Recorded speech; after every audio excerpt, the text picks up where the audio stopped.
The sea above was calm, indifferent to the crisis unfolding far below its surface.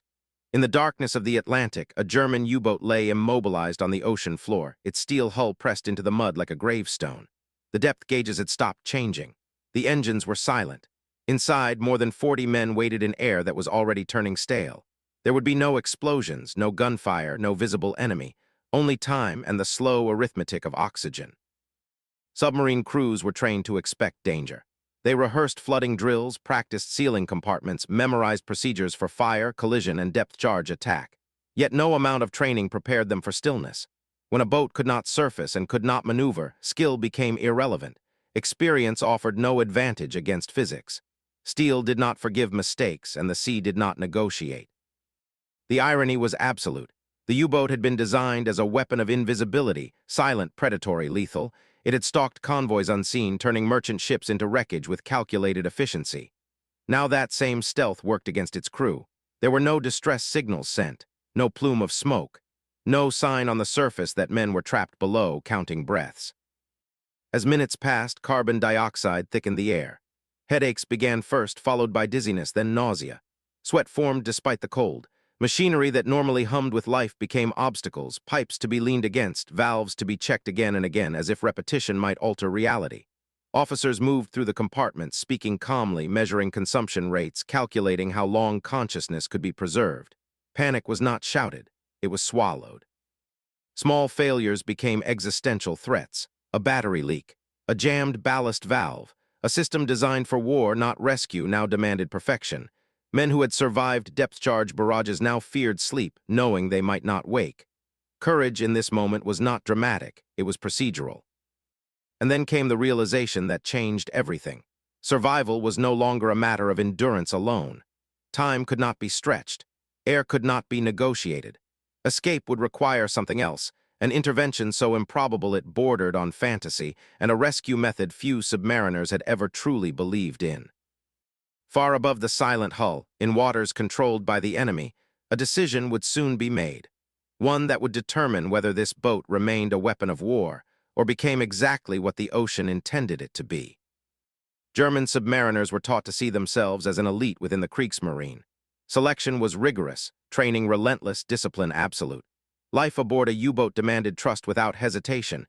Every man depended on the next, every order followed without question. In combat, this cohesion turned steel and machinery into a single organism.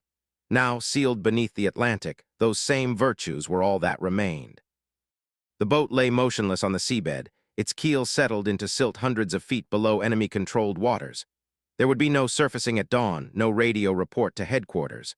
The pressure outside the hull was constant and crushing, a reminder that escape was not a matter of distance, but of physics. Above them, Allied patrols moved freely, unaware of the silent vessel pinned beneath the waves. The submarine's technology, its ballast tanks, pressure hull, and watertight compartments, had been designed to defy the sea. In battle, these systems allowed the boat to vanish at will, to strike unseen and retreat into darkness. Now they worked in reverse. Valves that refused to clear, tanks that would not blow, mechanisms built for stealth rather than salvation. The weapon had become a lock. Inside, the air grew heavy. Condensation clung to the steel walls. Men spoke in measured voices, conserving energy, conserving oxygen. Claustrophobia pressed inward, not as panic, but as awareness of how little space separated life from death. Every unfamiliar sound suggested flooding. Every silence suggested something worse. Yet procedure endured. Damage control parties checked seals. Officers recalculated survival time. Even fear was regulated, folded into routine. Courage here was not charging a deck gun or launching a torpedo. It was remaining precise while the margin for error vanished. Gradually, a truth settled over the crew. Survival would not come from endurance alone. Discipline could slow panic, but it could not raise the boat. Their fate depended on a possibility few dared to voice: rescue in waters controlled by the enemy, using methods untested under such conditions. Somewhere beyond the hull, the war continued without pause. And above this trapped crew, a fragile window of time remained open, narrowing with every breath. The first signs were subtle. Breathing became shallow. Concentration slipped. The air inside the submarine no longer refreshed the lungs. It lingered, heavy with carbon dioxide. Chemical scrubbers were deployed, their capacity measured and finite. Every exhalation pushed the balance further against the men trapped inside. Time, once tracked by watches and routines, was now counted in percentages. Fatigue spread unevenly. Some men grew restless, others quiet. Training took over where instinct failed. Sailors rotated positions to limit exertion, spoke only when necessary, and followed procedures that had been rehearsed but never truly believed in. Ingenuity replaced optimism. Small adjustments, shutting systems, dimming lights, slowing movement, bought minutes, not solutions. Still, minutes mattered. The irony sharpened with every calculation. The submarine's strength had always been its enclosure, its ability to carry life deep into an environment hostile to humans. That same enclosure now denied escape. Steel that once promised protection became confinement. The line between dominance and helplessness revealed itself as alarmingly thin. As hours passed, desperation forced risk. Attempts were made to shift ballast manually, to improvise repairs under conditions never intended by designers. Sweat and condensation blurred vision. Men fought the urge to lie down, knowing that sleep would hasten suffocation.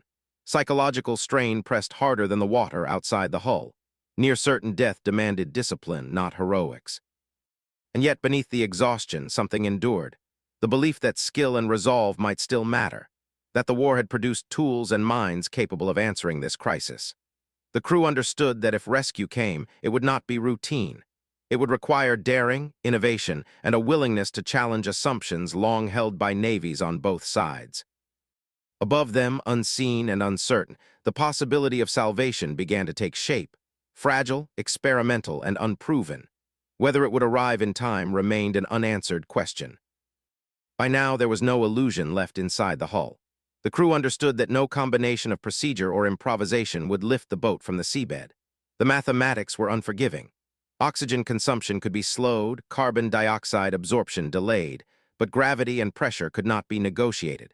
If survival was possible, it would come only from above, from an external rescue few submariners ever expected to need.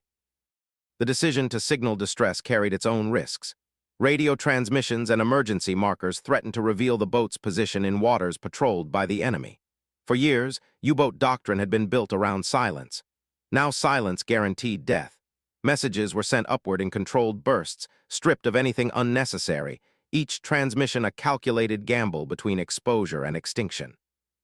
The irony was complete. These men had spent the war instilling fear in unseen opponents, striking without warning, disappearing before retaliation. Now they waited, powerless, hoping that someone, anyone, had heard them. The weapon had been reduced to a coordinate on a chart, its crew dependent on forces they could neither see nor influence. Above the surface, the response unfolded with agonizing uncertainty. Signals were incomplete, depth estimates imprecise. Locating a disabled submarine in the open Atlantic was a task measured not in hours, but in probabilities. Rescue vessels moved with urgency, yet every maneuver risked detection by Allied aircraft and ships that dominated the skies and sea lanes. Below, the crew marked time through sensation rather than clocks. Breathing grew labored, movements slowed, conversations shortened. The knowledge that help might be coming offered no immediate relief. Hope did not replenish air. What it did offer was purpose, a reason to endure, to maintain discipline, to remain alive long enough to be found. Rescue, if it came, would not be routine.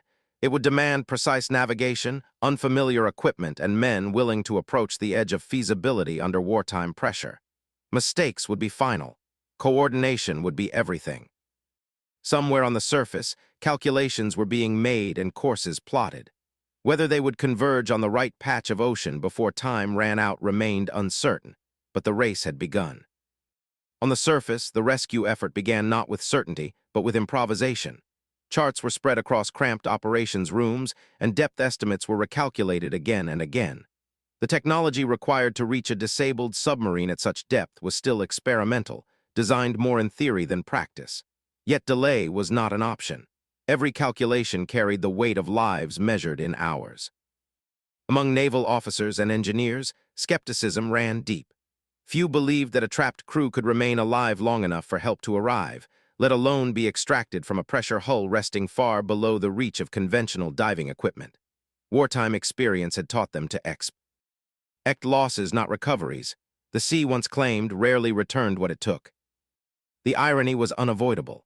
The same engineering genius that had produced submarines capable of paralyzing global trade now had to be redirected toward preservation rather than destruction. Dockyards that once refined torpedo systems now examined rescue hatches, pressure seals, and transfer chambers. Tools forged for dominance were repurposed for mercy. Time imposed its own discipline, weather windows narrowed. Mechanical tolerances left no margin for error. Rescue vessels carried equipment never tested under combat conditions, operated by crews aware that a single misalignment could doom those waiting below. Every winch, cable, and seal had to perform perfectly not once but repeatedly. Coordination became the true challenge. Engineers, sailors, and command staff worked across shifting conditions, communicating in fragments as ships maneuvered to avoid detection. Innovation was not a solitary act. It emerged from collaboration, from minds forced together by necessity rather than doctrine. Below the surface, the trapped crew could not see this effort taking shape. They waited in darkness, unaware of the arguments, the calculations, the fragile optimism forming above them. What connected both worlds was a single belief that human ingenuity, tested under its harshest conditions, might still succeed. As the rescue vessels moved into position, theory gave way to execution. And with that shift came the most dangerous moment of all, the point where hope had to survive contact with reality. Inside the disabled submarine, hope had become conditional. The crew understood that even if help was coming, it might arrive too late. Training had taught them to expect outcomes, not miracles. Still, they listened, straining for any vibration, any sound that did not belong to the dying rhythm of their own vessel. Waiting itself became an act of discipline. The first confirmation came not as a voice, but as contact. A faint metallic tremor traveled through the hull, unmistakable and foreign. Above them, rescue equipment had reached the boat. Lines were secured with deliberate care, guided by calculations made under pressure and corrected in real time. There was no margin for haste. Every movement had to be exact. What followed carried deep irony. This U-boat, once a predator of the Atlantic, now served as an anchor point for rescue operations. Men trained to avoid detection now relied on surface crews who risked exposure to save them. In war, roles rarely reversed so completely. Yet necessity stripped away ideology, leaving only the mechanics of survival. Extraction proceeded slowly. Each transfer required precise alignment, pressure equalization, and unwavering concentration. A single error could cost lives on both sides of the hatch. Crew members moved not as individuals, but as components in a sequence, waiting, advancing, sealing, releasing. Time compressed into procedure. Above and below the surface, courage took different forms. For those inside the submarine, it was restraint, the ability to wait while others were chosen first. For rescuers, it was proximity, operating at the limits of equipment in hostile waters. Skill was assumed. Precision was mandatory. As the operation continued, despair began to loosen its grip. What had seemed impossible only hours earlier now unfolded through discipline and cooperation. This was not triumph in the military sense. It was something quieter, the preservation of life achieved through collective resolve. But the most dangerous phase still lay ahead. With air nearly exhausted and time still against them, the rescue would be judged not by its beginning, but by whether it could finish before the sea reclaimed its silence. The evacuation did not begin with movement, but with restraint. Inside the submarine, men waited as procedures were explained again, their meaning sharpened by exhaustion. Panic was the greatest threat now. A rushed ascent, a broken seal, a single lapse in discipline could undo everything that had been achieved. Survival would depend on patience measured in breaths. Each transfer followed a strict sequence. A sailor entered the rescue chamber, the hatch sealed behind him, pressure slowly equalized. The process was deliberate, almost ceremonial, its pace dictated by physics rather than urgency. As water pressed against steel and gauges crept upward, training asserted itself. Men focused on steps, not outcomes. They trusted the method because there was no alternative. The irony was difficult to miss.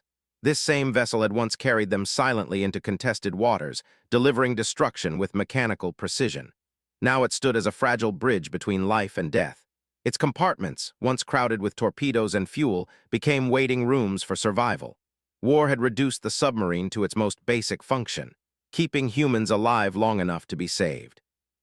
Time grew more oppressive with each extraction. Carbon dioxide levels inside the remaining compartments climbed, tightening the margin for those still below. Rescuers worked against a clock they could not see, guided only by calculations and the discipline of repetition. A cable snagged. A seal resisted. Minor problems demanded immediate solutions because there was no room for cumulative error. For the men waiting their turn, courage took a quieter form. They watched comrades depart, uncertain if they themselves would reach the chamber in time. Trust replaced control. They entrusted their fate to equipment they had never used and to rescuers they had never met. In war, surrender was unthinkable. Here, it was essential. The ascent itself carried risk. Changes in pressure threatened decompression sickness. Physical weakness magnified psychological strain, yet the system held. Each successful transfer reinforced belief, not in luck but in preparation. This was endurance guided by design. Gradually, the number of men below diminished. The submarine, once alive with motion, grew emptier, its silence now promising rather than fatal. What had seemed inevitable only hours earlier, death by suffocation, was receding, one man at a time. As the final evacuations approached, the margin for failure narrowed to almost nothing. The question was no longer whether rescue was possible, but whether it could be completed before time reclaimed its authority. Long before oxygen gauges reached their limits, the crew confronted another enemy, one without weight or shape. Fear settled into the compartments as surely as the water pressed against the hull. Claustrophobia narrowed perception, compressing time and space into the immediate present. Every sound carried significance. Every delay felt final. Survival was no longer a question of strength, but of control. Training addressed this, though rarely so directly. Submariners were taught to manage stress through routine, to reduce chaos by reducing choice. Orders were clear, movements deliberate. In these conditions, mental resilience mattered as much as mechanical skill. A man who lost composure endangered not only himself, but the fragile sequence holding the rescue together. Discipline became a form of protection. The irony of the moment was striking. These sailors had been conditioned for aggression, for decisive action taken in secrecy. Now they were required to wait, to yield initiative, to trust processes beyond their command. Vulnerability replaced dominance. Patience replaced speed. Teamwork, stripped of hierarchy, became the only path forward. Leadership bore a particular weight. Officers had to project certainty where none existed, to preserve order without revealing doubt. Their calm was not deception, it was necessity. Below the surface, uncertainty multiplied faster than fear. Structure slowed it. On the surface, rescuers faced their own psychological strain, operating under the knowledge that failure would be immediate and irreversible. Environmental pressure compounded mental strain. Darkness obscured progress. The submarine's confinement intensified every emotion. Men learned to measure themselves, to breathe evenly, to focus on tasks small enough to be completed. Psychological endurance was built moment by moment, reinforced by procedure and by the visible success of each completed extraction. As evacuation continued, fear transformed. It did not vanish, but it narrowed. Anxiety focused on specific steps, specific outcomes. This focus was its own victory. It allowed men to function within the shrinking window of survival. The mind, like the machinery, adapted under stress. What ultimately carried the crew through was not heroism in the conventional sense.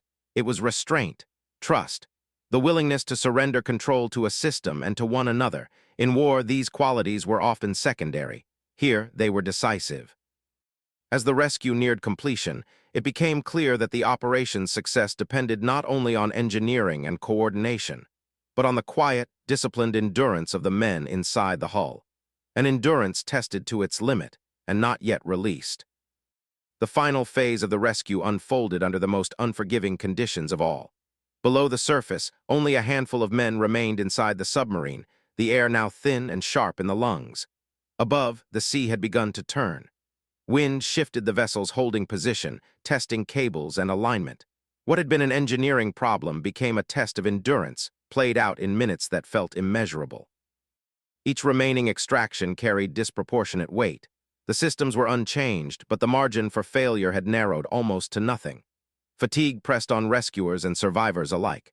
Hands trembled not from fear alone, but from exhaustion, yet procedure held, pressure was equalized, hatches sealed and reopened. The sequence continued because it had to. When the final crew members entered the rescue chamber, the submarine was no longer a vessel in the conventional sense. It had been emptied of purpose, stripped of its role in war. Its machinery, once calibrated for pursuit and evasion, now existed only to sustain life for a few more critical moments. The irony was complete. A weapon designed to vanish beneath the sea now depended on being found, measured, and handled with care. The ascent to the surface was slow, deliberate. As pressure eased, bodies reacted unpredictably. Men fought dizziness, nausea, and the sudden rush of sensation returning to limbs dulled by confinement. Rescuers watched closely, ready to intervene, aware that survival could still be undone in these final minutes. The sea, patient until now, offered no guarantees. Then the chamber broke the surface. Fresh air rushed in, cold, damp, unmistakably alive. For the first time in days, lungs filled without resistance. Sounds expanded beyond steel walls. Wind, waves, human voices raised not in command, but relief. One by one, the men were lifted out, supported by hands that only hours earlier had been theoretical solutions on a chart. The U-boat remained below, silent and intact, its mission concluded without a shot fired. It would not return to patrol lanes or shadow convoys. Its final contribution to the war was not destruction, but preservation. In a conflict defined by loss, it ended as a lifeboat. Survival, in the end, had not belonged to any single factor. It emerged from balance, engineering precise enough to function at the edge of feasibility, courage restrained enough to avoid fatal haste, and human willpower steady enough to endure uncertainty. Remove any one of these, and the outcome would have been different. As the rescued crew stood on deck, wrapped against the cold, the sea closed again above the place where their vessel still rested. The Atlantic returned to its indifference. But for those who had broken its surface, the meaning of survival had changed, reshaped not by victory, but by the quiet knowledge of how close it had come to ending unseen. When the final crew members emerged from the rescue chamber, there was no immediate celebration. Relief arrived first as silence, an almost disbelieving pause as rescuers confirmed what their instruments and eyes were telling them. Against every projection, every cautious estimate, the men were alive. The sea had been held back. Time, for once, had been delayed. Those involved in the operation understood how narrow the margin had been. Engineers replayed decisions in their minds, depth calculations, pressure tolerances, equipment never intended for repeated use under such strain. Sailors reflected on station keeping in hostile waters, on holding position while the war continued around them. Nothing about the rescue had followed routine doctrine. It had succeeded because doctrine had been bent without being broken. For the rescued crew, the experience settled more slowly. Exposure to open air felt unreal. Balance returned unevenly. Faces bore the marks of confinement and fatigue, yet beneath the physical weakness was a clarity that came only after survival. They had passed through a boundary few returned from, and the knowledge carried weight rather than triumph. The irony was unmistakable. This submarine, once an instrument of fear, engineered to sever supply lines and vanish without warning, had become a symbol of endurance. Its final chapter was not written in torpedo wakes or sinking hulls, but in measured ascents and sealed hatches. In the logic of war, this outcome made little sense. In human terms, it made perfect sense. As the rescue concluded, the atmosphere shifted from urgency to reflection. There was no enemy fire, no victory signal. Instead, there was recognition of the restraint shown under pressure, of the discipline that prevented panic, of the collaboration that bridged ranks and roles. The operation had required bravery, but not the kind often celebrated. It demanded patience, trust, and respect for limits. This moment marked a turning point not only for those present, but for naval thinking itself. The success demonstrated that survival beneath the sea was not solely a matter of chance. With preparation, coordination, and innovation, rescue was possible even under wartime constraints. What had once been considered implausible became precedent. In the months and years that followed, lessons from this operation would be studied carefully, procedures refined, equipment redesigned, training adjusted to include not just combat but recovery. The rescue became a benchmark, a quiet but decisive proof that technology built for war could be adapted to preserve life when necessity demanded it. Yet for all its technical significance, the true meaning of the rescue lay elsewhere. It resided in the moment when steel yielded to air, when procedure overcame panic, and when men who had accepted death were returned to the surface. The Atlantic resumed its indifference, but it had been forced, briefly, to release its hold. The war would continue. Other submarines would be lost. Other crews would not return. But this moment endured as a reminder that even within a conflict defined by destruction, restraint and ingenuity could still assert themselves. What had begun as a silent coffin beneath the waves ended as a testament, not to victory over an enemy, but to survival itself. And in that distinction, the operation found its lasting place in history. Survival did not conclude when the men stepped onto the deck.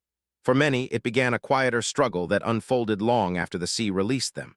The body recovered faster than the mind. Sleep came unevenly. Enclosed spaces provoked unease. Ordinary silence carried echoes of steel compartments and measured breathing. The ordeal had ended, but its imprint remained. Among the survivors, a bond formed that defied rank or background. They had shared something absolute, a period in which life was reduced to air, time, and trust. Words were often unnecessary.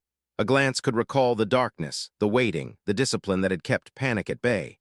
This connection endured because it was built not on victory, but on survival narrowly achieved.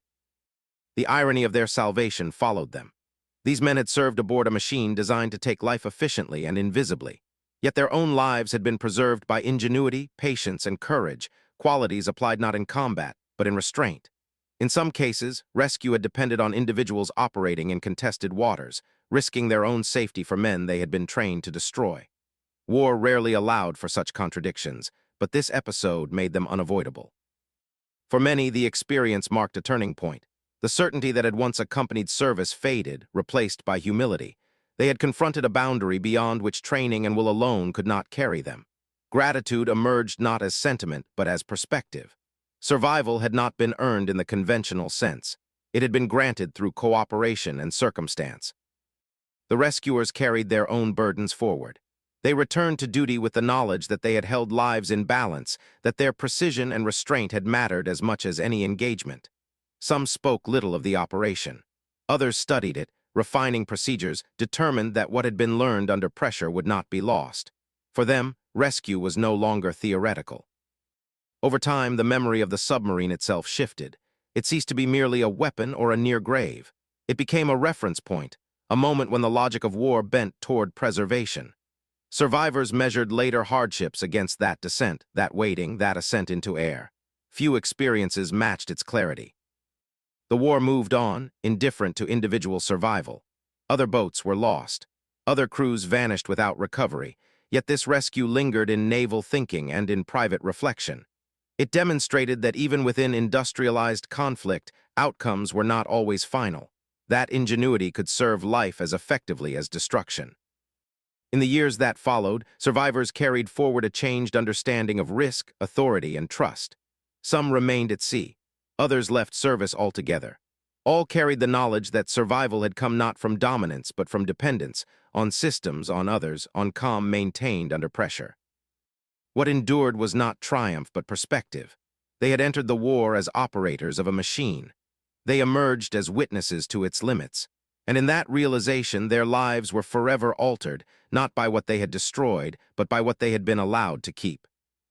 In the immediate aftermath, the operation was spoken of in careful terms. It had succeeded where failure was expected, and that alone unsettled long-held assumptions. Submarines were accepted as weapons that operated beyond the reach of rescue. Once lost beneath the sea, their crews were considered casualties in waiting. This rescue disrupted that certainty. It demonstrated that survival was not always a matter of chance, but sometimes of preparation, restraint, and resolve. The irony was difficult to ignore. What had begun as a potential catastrophe, one more silent loss in an already crowded ledger of the Atlantic War, became a reference point for ingenuity under pressure. A scenario defined by mechanical failure and human vulnerability evolved into a case study in collaboration. The same environment that had magnified danger revealed, under the right conditions, the possibility of control. Naval authorities took notice, quietly at first, then with intention. Reports were written, procedures reviewed, assumptions challenged. Engineers revisited hatch designs, pressure tolerances, and rescue interfaces. Training manuals were amended to acknowledge what had previously gone unspoken, that submariners might one day need to be recovered, not avenged. The sea was still unforgiving, but it was no longer absolute. This marked a turning point in how underwater warfare was understood. Submarines remained instruments of stealth and destruction, but their crews were no longer regarded as irretrievable once submerged. Rescue doctrine began to evolve alongside combat doctrine. Equipment once considered auxiliary gained prominence. The idea that every descent carried a recoverable margin entered naval thinking. The broader implications extended beyond any single navy. Other maritime powers studied the operation, extracting lessons divorced from ideology. The physics of pressure, the psychology of confinement, the mechanics of controlled ascent, these did not belong to one flag. What mattered was that a boundary had been crossed. Possibility had replaced fatalism. Over time, the rescue became less about the individuals involved and more about what it represented. It illustrated that innovation did not always announce itself through new weapons or greater firepower. Sometimes it appeared in the refusal to accept loss as inevitable. The same ingenuity that built machines capable of vanishing beneath the ocean could, when redirected, preserve the lives inside them. For submariners who followed, this legacy was both technical and psychological. They trained knowing that survival protocols existed, that contingency was not an abstraction. This knowledge did not make their service safer in any absolute sense, but it altered the relationship between risk and resignation. Hope, however measured, had been engineered into the system. Historically, the rescue occupies a quiet place. It did not change the outcome of the war. It did not dominate headlines or alter strategic balances. Its importance lies elsewhere, in the way it reframed what was considered possible under extreme conditions. It stood as evidence that even in a conflict defined by efficiency and loss, human judgment could intervene meaningfully. The disaster that might have been became a foundation. From it emerged safer procedures, improved designs, and a deeper understanding of the human element in underwater warfare. The sea did not become kinder, but navies became wiser. In the end, the legacy of the rescue is not measured in tonnage saved or enemies denied. It is measured in continuity, in the lives that returned to the surface, and in the generations of sailors who descended afterward knowing that, if the unimaginable happened, they might not be entirely alone beneath the waves. Survival carried a cost that could not be measured in hours or machinery. For the men who had been rescued, the memory of near death remained vivid and precise. It returned in confined rooms, in the sound of sealed doors, in moments of silence that stretched too long. The experience had not faded into abstraction. It had settled into them, shaping how they measured risk, time, and control. They understood better than most the extraordinary chain of decisions that had allowed them to live. Each calculation made on the surface, each seal aligned in darkness, had balanced on uncertainty. Their survival was not a product of inevitability, but of convergence, technical skill meeting human restraint under pressure. That knowledge carried gratitude, but also weight. The irony of their story followed them. A mission designed to destroy had become an account of preservation. The submarine, conceived as an extension of industrial warfare, ended its service as a shelter long enough to allow rescue. In a conflict that rewarded efficiency and finality, this outcome resisted simple interpretation. It forced a reconsideration of purpose. For many, this realization altered their relationship with duty. Courage was no longer synonymous with aggression. It had been redefined through patience, obedience to procedure, and trust in others. The war continued, but its meaning narrowed. Victory and defeat felt distant compared to the clarity of having survived when survival was never guaranteed. Those who had participated in the rescue carried their own reckoning. They had confronted the edge of feasibility and stepped across it deliberately. The operation demanded precision without spectacle, courage without acclaim. Knowing what had been risked and how easily it might have failed left a lasting impression. They had not defeated an enemy. They had preserved lives. What emerged from this convergence of danger and restraint was a reaffirmation of human capability. Not the capacity to destroy, which the war demonstrated daily, but the capacity to adapt under constraint. Technical expertise alone would not have been enough, nor would resolve without method. It was their combination that transformed catastrophe into survival. Yet the price remained, the memory of suffocation narrowly avoided, the awareness of how little separated life from silence. These did not disappear with time. They became part of the survivor's internal landscape, a quiet reminder of limits and of the fragile cyst. MS that sustain life beneath the surface. In the broader arc of history, this episode occupies a modest space. It did not redirect campaigns or alter outcomes. Its importance lies in its human dimension. It revealed that even within a war engineered for destruction, moments of preservation could occur when skill, discipline, and restraint aligned. The rescued crew did not return unchanged.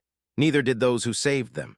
The sea had tested both and allowed them to pass, not without cost, but with meaning intact. What remained was not triumph in the conventional sense, but a deeper understanding of survival itself. The mission had begun as an instrument of war. It ended as a testament to humanity. And in that transformation, it revealed the true price and value of survival. The rescue is often remembered through its outcome.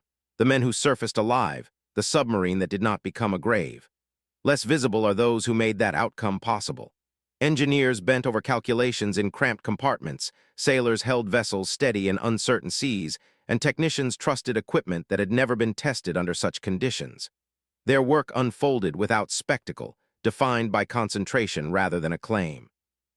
Many of them never saw the men they saved.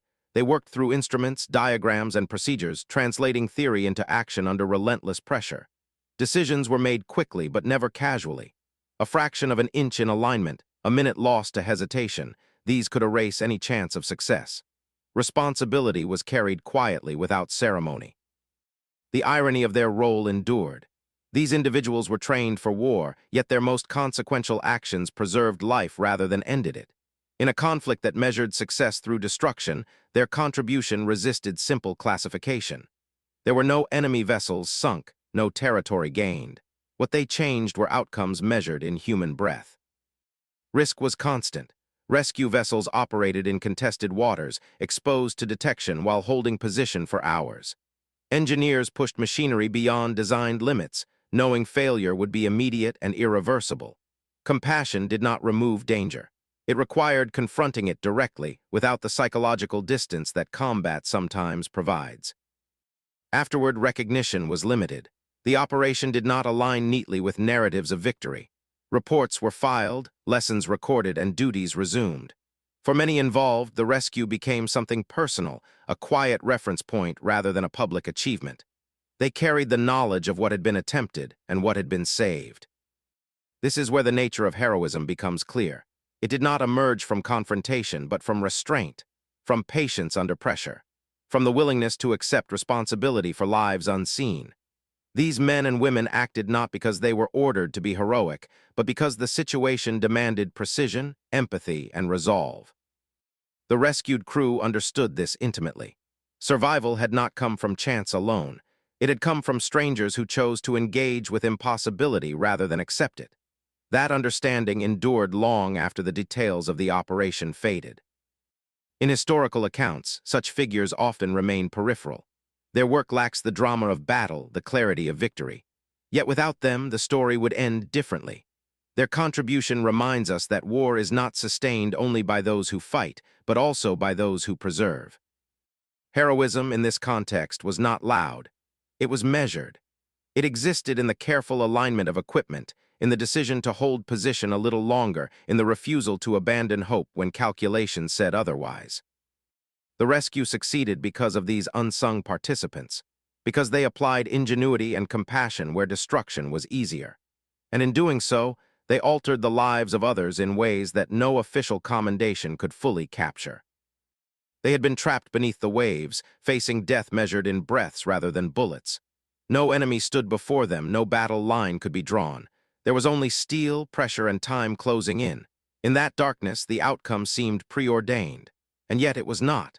What unfolded instead revealed something quieter and more enduring than victory. The rescue did not rely on a single act of brilliance or a moment of defiance. It emerged from accumulation, of training absorbed over years, of engineering refined through trial, of discipline maintained when fear offered easier alternatives. Hope was not assumed. It was constructed, step by careful step, from procedures designed to function even when belief faltered. This is where the story departs from the familiar language of war. There were no opposing forces locked in struggle, no decisive blow that ended the contest. Instead, there was cooperation under strain, patience where haste would have killed. Trust in systems and in people at the precise moment when both seemed insufficient. Courage expressed itself not in action, but in restraint.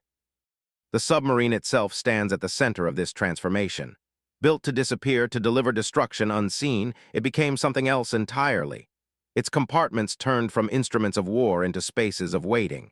Its hatches, once sealed for stealth, were opened for survival. The machine did not change. Its purpose did. What this rescue revealed was not the triumph of technology alone, but the alignment of human will with technical possibility. Either one without the other would have failed. Skill without calm would have collapsed into panic. Courage without method would have ended in tragedy. Survival belonged to neither impulse nor intellect by itself, but to their balance. In the darkest hours of the war, this balance mattered. The conflict offered countless examples of efficiency turned toward destruction.